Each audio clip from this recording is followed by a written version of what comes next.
গুলি করার আগ পর্যন্ত কোনো কিছুটা আমাদের গায়ে লাগে, যতক্ষণ না পর্যন্ত বুকে বা মাথায় গুলি চলবে ততক্ষণ পর্যন্ত আমরা কোনো স্ট্রাগল মনে করি না। শুধু আমাদেরকে যদি কেউ গুলি করে মেরে ফেলে তাকে যেন ধরে বিচার করা হয়। আপনি যদি আজকে আমাকে, জাবেরকে, আমাদের টিমকে মেরে ফেলেন এবং তার যদি বিচার করতে না পারেন তাহলে নতুন কেউ জব পাবে না। শুধু এই জন্য তার বিচার করে ফেলতে হবে, আর কিছু স্পেশাল সিকিউরিটি লাগবে। মৃত্যুকে সহজেই আলিঙ্গন করে নেওয়ার উচ্চারণ বরাবরই ধ্বনিত হতো তার কণ্ঠে, কিন্তু অদম্য সেই কণ্ঠ এত আগেই থেমে যাবে কেউ কি ভেবেছিলেন? সব চেষ্টা ব্যর্থ করে মৃত্যুর সঙ্গে প্রায় সপ্তাহব্যাপী লড়াইয়ের পর চিরদিনের মতো নিভে গেল ধ্রুবতারা শরীফ ওসমান হাদী। বৃহস্পতিবার রাত 10:15টায় সিঙ্গাপুর জেনারেল হাসপাতালে শেষ নিঃশ্বাস ত্যাগ করেন জুলাই বিপ্লবের অন্যতম এই নায়ক। ওসমান হাদীর মরদেহ সন্ধ্যায় নিয়ে আসা হবে ঢাকায়।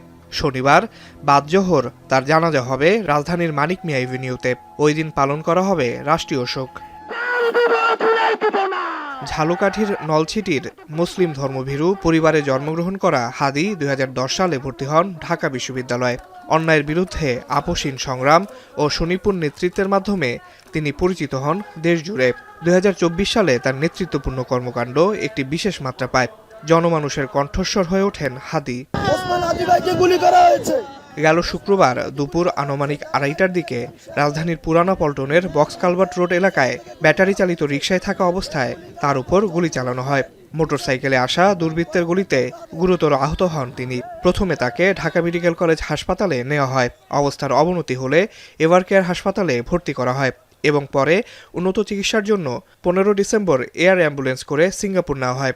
সিঙ্গাপুর জেনারেল হাসপাতালে চিকিৎসাধীন অবস্থায় তিনি মৃত্যুবরণ করেন।